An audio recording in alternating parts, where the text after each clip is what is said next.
ಎಲ್ಲಕ್ಕೂ ನಮಸ್ತೆ. ನಾನಿಂದು ಸಾಂಬಾರ್ ಸೌತೆಕಾಯಿ ಸಾಂಬಾರು ಮಾಡ್ತಾವಳೆ. ಒಬ್ಬೊಬ್ರು ಮಂಗಳೂರು ಸೌತೆ ಅಂತ ಹೇಳುವೆ. ಈ ಸೌತೆಕಾಯಿ ಇದನ್ನ ಲಾಯ್ಕ ತೊಳೆದು ಚಿಕ್ಕ ಚಿಕ್ಕದಾಗಿ ಕಟ್ ಮಾಡಿ ಇಟ್ಕೊಂಡೋಳೆ. ಬೇಕಂತ ಹೇಳಿ ನೀವು ಸಿಪ್ಪೆ ಸಹ ಕೀಸ್ಕೊಳಕ. ನಾ ಆಲ್ರೆಡಿ ಒಂದು ಪಾತ್ರೆಗೆ ಒಂದು 3 ಟೇಬಲ್ ಸ್ಪೂನ್, ಒಂದು 3 ಚಮಚ ಆಗೋಷ್ಟು ಎಣ್ಣೆ ಹಾಕಿ ಕಾಯಕ್ಕೆ ಇಟ್ಟೋಳೆ. ನಾನು ಇಂಗ್ರೀಡಿಯೆಂಟ್ಸ್ ಎಂತ ಮಾಡ್ಕೊಂಡೆ ಹೇಳನೆ. ಈ ಎಣ್ಣೆನ ಒಂದು ಅರ್ಧ ನಿಮಿಷ ಆಗಿರೋದಷ್ಟೇ ಕಾಯಿಸೋಕ್ಕಿಟ್ಟು. ಸ್ವಲ್ಪ ದೊಡ್ಡ ಫ್ಲೇಮ್ ಮಾಡ್ನೆ. ನೀವು ಬಾಣಲಿಯಲ್ಲಿ ಸಹ ಮಾಡೋಕ್ಕೆ, ನಾನು ಒಬ್ಬೊಬ್ರು ಇದನ್ನು ಕುಕ್ಕರಲ್ಲಿ ಸಹ ಬೇಯಿಸಿ ಮಾಡುವೆ. ಕುಕ್ಕರಲ್ಲಿ ಬೇಯಿಸಿ ಮಾಡ್ರೆ ಲೈಕ್ ಒಂದೊಂದ್ಸತಿ ಜಾಸ್ತಿ ಬೆಂದೋದೆ, ಹಾಗಾಗಿ ನಾನು ಡೈರೆಕ್ಟಾಗೆ ಪಾತ್ರೆಯಲ್ಲೇ ಬೇಯಿಸಿ ಮಾಡ್ನೆ. ಸ್ವಲ್ಪ ಸಾಸಿವೆ ಹಾಕೋಕು. ನೆಕ್ಸ್ಟ್ ಆಯಿಲ್ಗೆ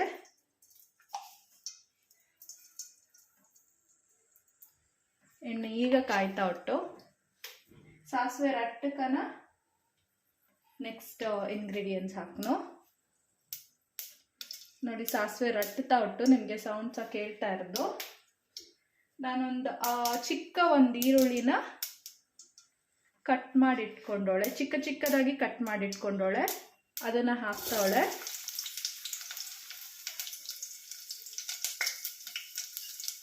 ಮತ್ತು ಸ್ವಲ್ಪ ಒಗ್ಗರಣೆ ಸೊಪ್ಪು,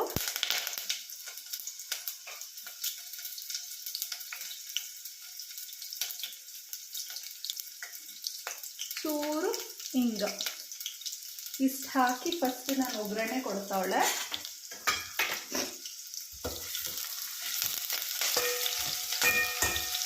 ಇದೊಂದು ಚೂರು ಬಾಡಲಿ,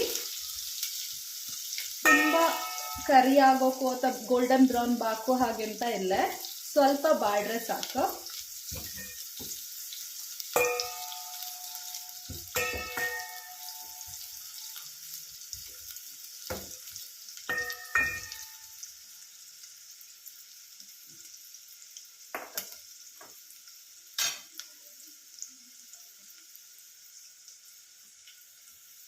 ಇಷ್ಟು ಈರುಳ್ಳಿ ಬಂದರೆ ಸಾಕು. ಈಗ ಡೈರೆಕ್ಟಾಗಿ ನಾನು ತೊಳೆದು ಚಿಕ್ಕ ಚಿಕ್ಕ ಕಟ್ ಮಾಡಿಟ್ಟಿರೋ ಸೌತೆಕಾಯಿ ಹಾಕ್ತಾವಳೆ.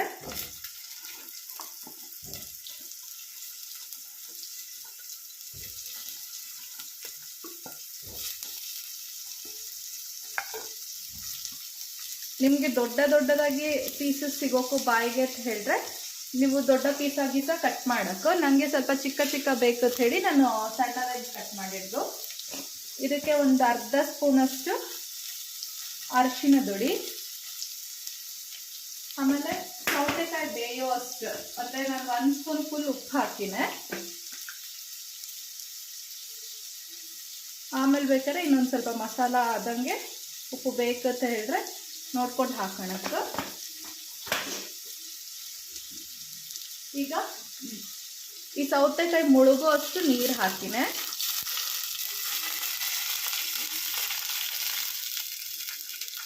ಅಂದಾಜು ಅಂತ ಹೇಳಿದ್ರೆ 1-2 ಗ್ಲಾಸಸ್ ನೀರು, ಚಿಕ್ಕ ಚಿಕ್ಕದು. ದೊಡ್ಡದಾದ್ರೆ ಒಂದು ಫುಲ್ ಲೋಟದಷ್ಟು ನೀರು ಹಾಕಿದ್ರೆ ಸಾಕು. ಈಗ ಇದಕ್ಕೊಂದು ಮುಚ್ಚಳ ಮುಚ್ಚಿ ಸ್ವಲ್ಪ ಹೊತ್ತು ಬೇಯಕ್ಕೆ ಇಡೋಕೆ, ಒಂದು 10 ನಿಮಿಷ ಬೇಯೋಕು. ಅಂದಾಜು ಒಂದು 10 ನಿಮಿಷ. ನಾನು ತೋರಿಸಿನಿ ಎಷ್ಟು ಬೆಂದರೆ ಸಾಕು ಅಂತ ಹೇಳಿ. ಈಗ ಸ್ವಲ್ಪ ಹೈ ಫ್ಲೇಮಲ್ಲಿ ಇಡ್ತಾವಳೆ. ಈಗ ಇದಕ್ಕೆ ಎಂತೆಲ್ಲ ಮಸಾಲೆ ಮಾಡ್ಕೊಂಬರೋಕು ಅಂತ ತೋರಿಸ್ಕೊಟ್ನೆ. ನಾ ಈಗ ಮಸಾಲೆ ಮಾಡಿಕೆ ಒಂದು ಮಿಕ್ಸಿ ಜಾರ್ ತೊಗೊಂಡೋಳೆ. ಇದಕ್ಕೆ ಒಂದು ಫುಲ್ ಟೊಮ್ಯಾಟೊ ಚಿಕ್ಕದಾಗಿ ಕಟ್ ಮಾಡಿ ಇಟ್ಕೊಂಡೋಳೆ, ಅದನ್ನು ಹಾಕ್ತಾವಳೆ.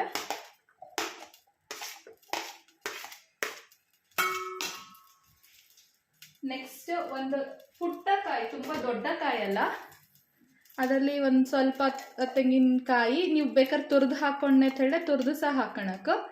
ಒಂದು ಚಿಕ್ಕ ಗಾತ್ರದ ಈರುಳ್ಳಿ, ನೀವು ತುಂಬ ಜನಕ್ಕೆ ಮಾಡ್ತಾವ್ರಿ ಅಂತ ಹೇಳಿದ್ರೆ ಸ್ವಲ್ಪ ಮಸಾಲೆ ಜಾಸ್ತಿ ಮಾಡ್ಕೊಂಡ್ರೆ ಲಾಯ್ಕಿದ್ದದೆ.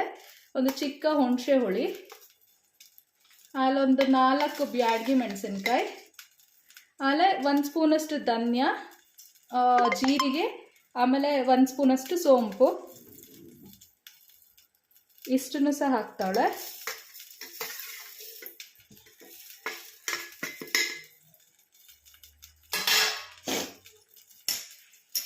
ಇದಕ್ಕೆ ಒಂದು ಸ್ವಲ್ಪ ಧನಿಯಾ ಹುಡಿ ಬೇಕು ಅಂತ ಹೇಳಿದ್ರೆ ಹಾಕೋಣಕ್ಕೆ, ಇಲ್ಲಾಂದರೆ ಬಿಡೋಕ್ಕೆ. ಈಗ 1 ಸ್ಪೂನಷ್ಟು ಜಿಂಜರ್ ಗಾರ್ಲಿಕ್ ಪೇಸ್ಟ್ ಹಾಕ್ತಾಳೆ. ನಾನು ಆಲ್ರೆಡಿ ಪೇಸ್ಟ್ನ ಮನೆಯಲ್ಲೇ ಡೈರೆಕ್ಟಾಗಿ ಮಾಡಿ ರೆಡಿ ಇಟ್ಟಿದ್ದಾನೆ, ಅದನ್ನು ಹಾಕ್ತಾಳೆ.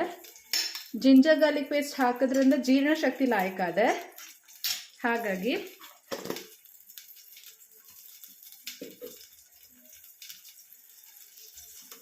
ಒಂಚೂರು ಧನಿಯಾ ಹುಡಿ ಹಾಕ್ತೀನಿ. ಇದಕ್ಕೆ ಸ್ವಲ್ಪ ನೀರು ಸೇರಿಸಿ ಲಾಯ್ಕ ಗ್ರೈಂಡ್ ಮಾಡ್ಕೊಂಡು ಬಂದರಾತು. ನೋಡಿ ನಾನು ಆಲ್ರೆಡಿ ಇಷ್ಟನ್ನ ಹಾಕಿ ರೆಡಿ ಇಟ್ಟೋಳೆ. ಇದನ್ನು ನಾನು ಸ್ವಲ್ಪ ನೀರು ಹಾಕಿ ಗ್ರೈಂಡ್ ಮಾಡ್ಕೊಂಬಂದೆ. ಇನ್ನು ಇದಕ್ಕೆ ಲಿಡ್ ಕ್ಲೋಸ್ ಮಾಡಿಟ್ಟಾನೆ. ಸೊ ಇದು ಬೇಯೋಷ್ಟರಲ್ಲಿ ಇದನ್ನು ಮಸಾಲೆ ರೆಡಿ ಮಾಡ್ಕೊಂಬಂದಾನೆ. ಈಗ ಸೌತೆಕಾಯಿನ ಇಟ್ಟು ಬೇಯಕ್ಕಿಟ್ಟು ಒಂದು ಆಲ್ಮೋಸ್ಟ್ 10 ನಿಮಿಷ ಆಗ್ಬಿಟ್ಟು ಚೆಕ್ ಮಾಡಿ ನೋಡ್ನೋ ಅದು ಬೆಂದುಟ್ಟ ಇಲ್ಲೇನಾತ. ನೋಡಿ ಆಲ್ಮೋಸ್ಟ್ ಕುದೀತಾ ಉಂಟು. ಹಿಂಗೆ ಯಾವ್ದಾದ್ರು ಸೌತೆಕಾಯಿ ಪೀಸ್ ತಗೊಂಡು ಸ್ವಲ್ಪ ಕಟ್ ಮಾಡಿ ನೋಡ್ರೆ ನಿಮಗೆ ಗೊತ್ತಾದೆ. ಅದು ಆಲ್ರೆಡಿ ಬೆಂದೊಟ್ಟು. ಈಗ ಮಸಾಲೆ ಆ್ಯಡ್ ಮಾಡಿ ಇನ್ನೊಂದು ಸ್ವಲ್ಪ ಹೆಂಗಿದ್ರು ಬೇಯೋಕ್ಕಲ್ಲ, ಸೊ ಬೇಯಕ್ಕಿಡ್ನು. ಆಗಲೇ ತೋರಿಸಿದ ಮಸಾಲೆನ ಈಗ ಗ್ರೈಂಡ್ ಮಾಡಿ ರೆಡಿ ಮಾಡಿ ತಂದಿಟ್ಟವಳೆ. ಈ ಮಸಾಲೆನ ಸಾರಿಗೆ ಹಾಕ್ತಾವಳೆ.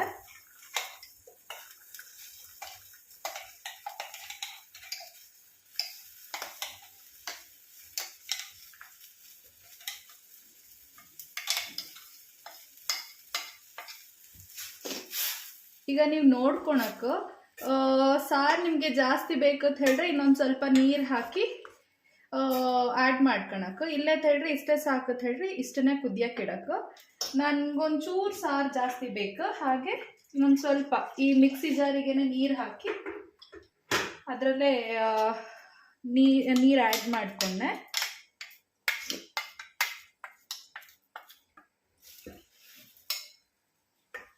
ಈಗ ನೀವು ಉಪ್ಪು ಮತ್ತು ಖಾರ ಎಲ್ಲ ಸರಿ ಉಟ್ಟಾತ ನೋಡ್ಕೊಳಕ್ಕೆ. ಉಪ್ಪು ಬೇಕು ಅನ್ನೋಕ್ಕೆ ಉಪ್ಪು ಹಾಕೊಳಕ್ಕೆ ನಾನು ಆಲ್ರೆಡಿ ಸೌತೆಕಾಯಿ ಬೇಯಕ್ಕನ ಉಪ್ಪು ಹಾಕಿದ್ದೆ. ಖಾರಕ್ಕೆ ಮಸಾಲೆಗೆ ಖಾರ ಹಾಕಿದ್ದೆ, ಅಂದರೆ ಮೆಣಸು ಹಾಕಿದ್ದೆ. ಸೊ ಮೆಣಸು ಹುಡಿ ಬೇಡ ಅಂತ ಅನ್ನಿಸ್ತಾ ಉಂಟು. ಈಗ ಇದು ಲಾಯ್ಕ ಕುದಿಯಲಿ. ಇನ್ನೊಂದು 5 ನಿಮಿಷ ಲಾಯ್ಕ ಕುದ್ದರೆ ಎಲ್ಲ ಮಸಾಲೆ ಸೌತೆಕಾಯಿಗೆ ಹಿಡಿದಿದೆ ಮತ್ತು ಹಸಿ ಮಸಾಲೆ ವಾಸನೆ ಹೋದೆ. ಒಂದು 10 ನಿಮಿಷ ಅಥವಾ 5 ನಿಮಿಷ ಇನ್ನು ಲಾಯ್ಕ ಈ ಮಸಾಲೆ ಒಟ್ಟಿಗೆ ಸೌತೆಕಾಯಿ ಬೇಯಲಿ. ಈಗ ಪುನಃ ಲಿಡ್ ಕ್ಲೋಸ್ ಮಾಡಿಡ್ತಾವಳೆ. ಒಂದು 10 ನಿಮಿಷ ಅಥವಾ 5 ನಿಮಿಷ ಬೇಯಲಿ ಅಂತ ಹೇಳಿ. ಈಗೊಂದು 5 ನಿಮಿಷ ಆಗ್ಬಿಟ್ಟು ಕುದಿಯೋಕ್ಕಿಟ್ಟು ಓಪನ್ ಮಾಡಿ ನೋಡ್ನೋ. ನೋಡಿ ಲಾಯ್ಕ ಕುದೀತಾ ಉಂಟು. ಸೌತೆಕಾಯಿಗೂ ಸಹ ಮಸಾಲೆ ಎಲ್ಲ ನೀಟಾಗಿ ಹಿಡ್ದಿದ್ದದೆ ಮತ್ತು ಉಪ್ಪು ಖಾರ ಸಹ ನೀಟಾಗಿ ಹಿಡ್ದಿದ್ದದೆ. ಮಸಾಲೆದು ಹಸಿ ವಾಸನೆ ಸಹ ಹೋಗ್ಬಿಟ್ಟು ನೋಡಿ. ಇದಕ್ಕೆ ಸ್ವಲ್ಪ ಕೊತ್ತಂಬರಿ ಸೊಪ್ಪನ್ನ ಕಟ್ ಮಾಡಿ ಲಾಸ್ಟಲ್ಲಿ ಹಾಕಿರೆ ನಮ್ಮ ಸೌತೆಕಾಯಿ ಸಾಂಬಾರು ರೆಡಿ ಉಂಟು. ಈಗ ಇದನ್ನು ಗ್ಯಾಸ್ ಆಫ್ ಮಾಡಿ ಒಂದು ಸರ್ವಿಂಗ್ ಬೌಲಿಗೆ ಹಾಕಿ ನಾವು ಸೌತೆಕಾಯಿ ಸಾಂಬಾರನ್ನ ಸರ್ವ್ ಮಾಡೋಕ್ಕೂ. ನನ್ನ ಹತ್ರ ಕೊತ್ತಂಬರಿ ಸೊಪ್ಪು ಮನೇಲಿ ಇಲ್ಲೇ, ಹಾಗಾಗಿ ನಾನು ಲಾಸ್ಟಲ್ಲಿ ಕೊತ್ತಂಬರಿ ಸೊಪ್ಪು ಹಾಕಿದ್ಲೆ. ನೋಡಿ ಎಷ್ಟು ನೀರು ಬೇಕೋ ಅಷ್ಟು ನೀರು ನೀವು ಹಾಕೋಣಕ್ಕೆ. ನನಗೆ ಸ್ವಲ್ಪ ಸಾರು ಬೇಕಿತ್ತು, ಹಾಗಾಗಿ ಮಾಡೋಳೆ. ನೋಡಿ ಸೌತೆಕಾಯಿ ಸಾಂಬಾರು ತಿಂಬಕ್ಕೆ ರೆಡಿ ಉಂಟು. ನೀವು ಮನೇಲಿ ಮಾಡ್ಕೊಳ್ಳಿ. ಇದು ತುಂಬ ಈಸಿ ಸಿಂಪಲ್ ರೆಸಿಪಿ. ಮಾಡಿ ನನಗೆ ಹೇಗುಟ್ಟುತ್ತಾ ಒಂದು ಕಮೆಂಟ್ ಮಾಡಿ. ಧನ್ಯವಾದಗಳು.